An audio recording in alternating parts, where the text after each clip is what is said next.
To UnJustified, where we always cover the facts, the truth, the good, the bad, the ugly, unbiased, and sometimes unpopular opinion. I decided to go ahead and put this video up as well. It was in my former group and I haven't saw it around. When I had it before, I really never see it around either. It's pretty interesting and I don't believe that it's even in existence anymore on the HLN site. I got it off a direct demand, or I think it's already been pulled. I've had it for quite some time and I think it's a very interesting interview. This is an interview that was done by Ashley and it was of Chris Watts' roommate, and they were really good friends when they were in NASCAR college. He really says a lot about Chris that he wasn't at all surprised how he was acting in the interview. There's also pictures in this that I don't believe has really ever been seen before. I know I haven't saw some of them, so it is something different and something you don't see every day. And I don't even think this guy is ever even talked about. So I hope you enjoy this, and let's just get right into it. With us tonight, first and foremost, may I say to you, I am sorry for what you have discovered is now a part of your life, that a person you knew well has come into contact with this kind of crime story and may be responsible for this kind of crime story. The biggest question so many people have is, what kind of person is the Chris Watts that you lived with? Well, I mean, I kind of hate to echo what a lot of people have said before, but Chris was definitely one of those people. At least when I knew him, he was straight as an arrow. He was very dedicated to school. He was very dedicated to his work. I believe that one of his ex-high school teachers even said, he was that most likely to succeed, and he was. He wasn't the kind of guy that went out and partied all the time. A lot of the guys did. They went out every single night, and Chris was not like that. He was more, all right, this is school, this is my future, this is what I'm going to do. And he worked hard at it, and he graduated with honors and everything. So it is very strange to see someone like him somehow transform into what we see today. If in fact he is guilty of these crimes, he is a monster. And I can't imagine what this is like for you to process. What are you thinking about as you start to understand what's happened in Colorado?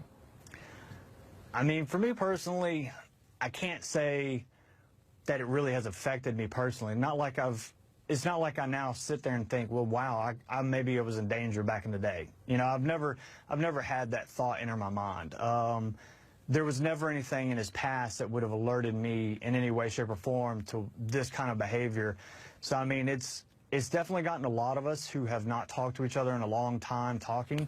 A lot of my fellow classmates, we've all started talking, and we're all on the same page. No one gets it. Everyone is kind of like, this came from left field. This isn't who we knew. We don't know what to make of it. So, I mean, that's how it makes me feel. It's very confusing, and it's very inquisiting as to what could have caused Chris to go from the person who I knew to this person that we've seen. So, I mean, you all were in the school together in 2004. That's only 14 years ago. It's really not that long ago. Did you stay in touch with Chris Watts? Were you Facebook friends these last decade and a half? We were not. So after we finished school, we both worked together at the same dealership. And then after that, I shortly realized that automotive was just not my cup of tea. I was very good at it in school, but not in practice. So I actually chose a different career path, and when I did, I ended up having to move. Once I moved, just over time, we were buddies, but we weren't like great friends. So we just eventually lost communication. So I'd say the last time we spoke to each other was probably around 2005. That was probably about it. And Facebook wasn't really popular back then either, so we weren't Facebook friends or anything like that. I just kind of lost all communication with him. What about the rest of the friends? I'm so fascinated to hear you say that you've all reconnected over this, because it's just so jarring. It's so unexpected, and it's a bit earth-shattering to be connected to someone who's being accused of the things that Chris Watts is accused of. Did your friends mention anything about staying in touch with him? The friends that you all knew together at one point? No. I would say out of everyone in the group, I was probably the most connected to Watts. We had like a little clique when we all went to school, a small group that we kind of all hung out with. But out of everybody, I was probably the person who was most, I guess, bonded to him, you know, if that's the proper way of wording it. So no, once we all left school, I mean, it's not like we just didn't care about each other, but just over time, I only kept in touch with a very select few, you know, and that's how everybody was. So also, to my knowledge, Richard, no.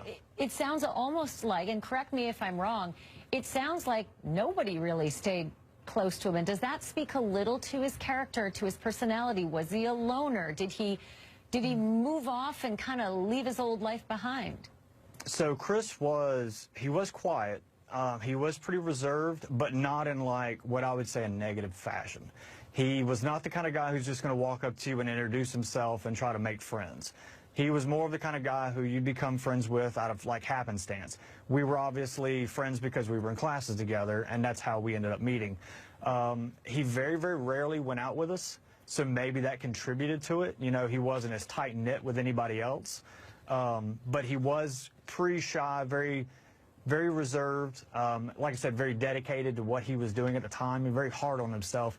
He wanted to get those good grades. He wanted to do well, so he would never do anything that would jeopardize that, like partying or going out drinking like some of the others may have.